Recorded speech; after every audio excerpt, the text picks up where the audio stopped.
going to be hearing from Helen Webb, who's the Chief People and Services Officer of the Co-op. She's got an incredible personal story as well as professional story about why she's so passionate when it comes to disability inclusion and ultimately holistic diversity for all at the Co-op.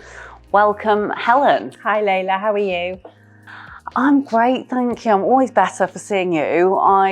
I feel like I am a regular fixture in the Co-op in this room. It's brilliant to be back. And I'm lucky that I know your personal story so incredibly well. But we'd love to deep dive even more today and get into you and your passion for disability and inclusion, and also the employee resource group that you are at the helm of right now as an executive sponsor.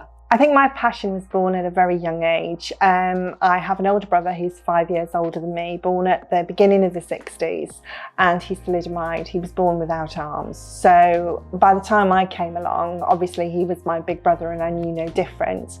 But what I saw is how he has fought through his life, how my parents fought for him when he couldn't fight for himself, to create actually equity in the chances and opportunities that he had. And, you know, I'm incredibly proud of him. He's a professor of astrophysics. He's got a brain the size of the planet. He's got a lovely family. I've got lovely nephews, and there's nothing that he can't or won't try to do. So, you know, for example, when he was at school, he loved rugby, loved watching rugby, but couldn't play. So he went to his teachers and said, well, can I be a referee? So he trained to be a referee. There's a long history of rowing in my family, so he wanted to row but couldn't, and therefore became a cox. And when he went to university, he coxed for Oxford University. So, you know, I've seen in him how he's had to fight for what he's had to fight for. And he was lucky as in that he had my parents who were happy to support, and very lucky in some of the opportunities because of the size of his brain that actually befell to him. But lots of people haven't got that. They haven't got that opportunity. They haven't got somebody actually speaking up for them. And I believe that that's my job, that's my role, that's what I've done throughout my career. And it's really important, because unless you create a system within your organisation that is inclusive, you're genuinely missing out on huge talent. What programs are you creating to champion specifically those who have disabilities when it comes to diversity and inclusion? I'm really lucky because we formed a new networking group called Represent. It was formed by a wonderful young woman called Carly Tate, who actually went to the Paralympics in Rio, amazing young woman.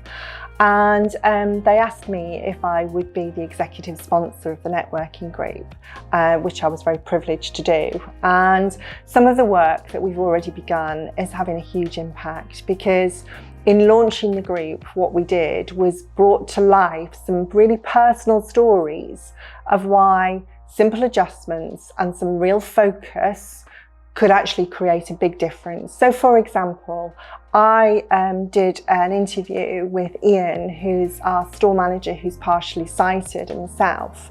And what he told me was a story about how some simple IT equipment and some simple IT software would mean that his job was so much easier. He's an amazing leader, and you know, we want him to have those opportunities in our co-op. And what my blog did, talking about and writing about that interview, meant that our IT team came to the table and said, what can we do to help? So we've got sponsors now in our IT team to make sure that from a reasonable adjustment perspective, we have explored all avenues, and we have got the equipment, and we've got the equipment to the right people at the right time.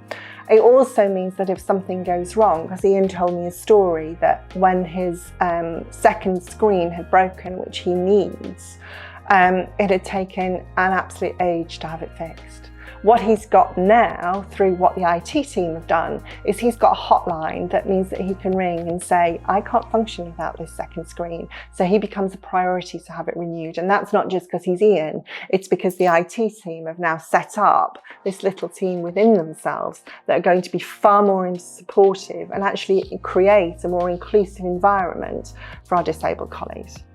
Employee resource groups, employee networks, business resource groups is becoming a much more common terminology in business life, which is a great thing.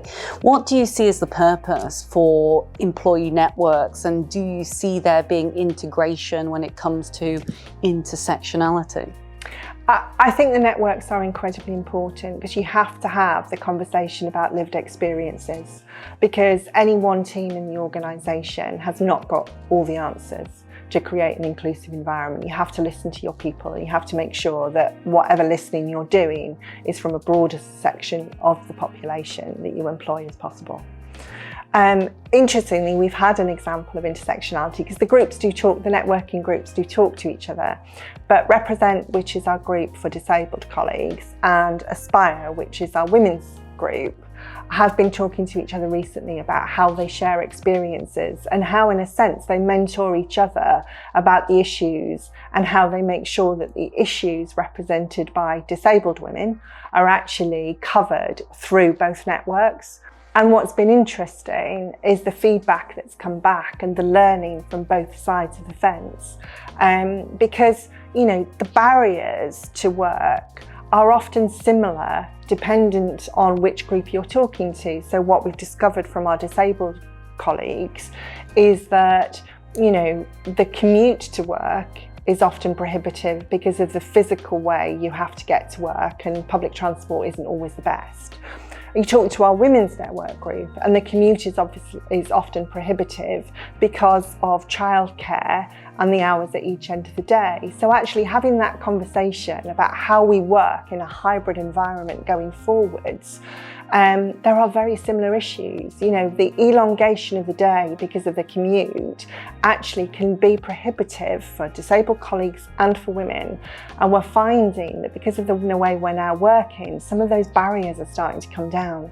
So that conversation between the two groups is really important. You brought these different groups together, brought them to life, and really looked at how you are able to level the playing field when it comes to their different needs and requirements. Yeah, I think, Layla, what's interesting is that, and maybe it's a philosophical question, which is, do you ever level the playing field? Because every person's unique and there are so many things that we need to do. I think what we're saying as a co-op is that is our aspiration. We know we're not there yet. We know we've got a long journey, but the only way we're going to get there is by listening to our people, really understanding lived experiences, and really listening hard enough to try and create solutions and letting our colleagues be part of the solution. Don't just sit and think in an ivory tower that we have all the answers, because nobody ever does.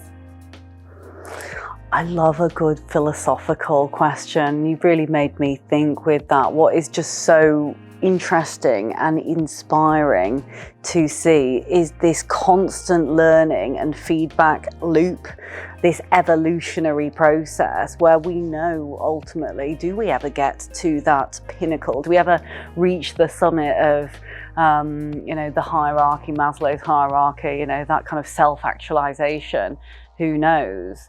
Ultimately, this is a journey. No one is perfect, no organisation is perfect, but we must keep striving forward with good intent and putting the words, as you say, into action. Yeah, I mean, if you think about, some of the theories of leadership and some of the models, I would say as a business, we are at that stage where we are consciously incompetent. And the only way you reach that position of competence is by real listening, really hard work, and making sure that you're talking about the inclusion agenda in all its broad facets as often as possible, and you weave it right through your organisation. So that, for example, all our leaders have an inclusion objective. It's personalised to them. They can say what contribution they are going to make to our inclusion agenda. And they will be measured on it. Now, that's the only way we're going to progress. We're not going to progress by having a tiny team at the centre as part of my team that are dictating initiatives. The only way we're going to make a difference is if all 60,000 colleagues believe that creating an inclusive culture is part of the job. And what about the obstacles when it comes to creating more equality within the workplace? Layla, I think there are almost too many obstacles to talk about, but I think the biggest one is culture. And unless you're having a conversation about why inclusion matters, what inclusion really is throughout your organisation, then you're not going to find those obstacles and eradicate them. I'm sure there's obstacles in my organisation I do not know about, but the only way I'm going to find them is by listening to our colleagues, listening to customers, listening to members, and starting and having that big conversation about what does it mean to be a colleague, a customer, a member, you know, a supplier to the co-op, why inclusion matters, and what could we do differently that makes your journey with our organisation simpler, easier, more effective. And, you know, for our colleagues, what we want is we want people to be able to contribute. And unless we make ourselves an inclusive organisation, we won't reach that vision about cooperating for a fairer world. But what we won't do is we won't have access to the talent that there is in our country at the moment. Talk to me about inclusive language, because language in and to itself is an evolving piece. What does that look like within the disability landscape? Yeah, it's an interesting one because I think language of disability has evolved over the years. And, you know, we have conversations with Represent and our colleagues on the Represent Steerco, and Carly particularly is passionate about the fact she is a disabled woman. And that made me react a little bit to start with, because I would have said Carly was a woman with disabilities. But the conversation we've had, which is a really interesting one, the term disabled doesn't actually reflect on Carly. It just means that she is disabled by our social construct, by the barriers that organisations potentially put in her way, because Carly knows she can do anything. Anything she puts her mind to, and obviously including being a Paralympian. So I think language is important, and you have to listen to what people want from a language perspective. And you've not got to be scared about getting it wrong if it's done with the right intent, and you have to ask. You have to engage in a conversation to understand how somebody wants to be spoken to and wants to be represented. But my team have done quite a lot of work about what we do on our website, what we do in some of our training materials, trying to make language inclusive. But I think it's ever evolving, Layla. It's really interesting what you say about the evolving nature of language and also disabilities. What you're almost saying is look at the ability of these amazing individuals as opposed to their disability, but break down those barriers that get in the way to them achieving what they deserve to be able to achieve. I couldn't have said it better myself.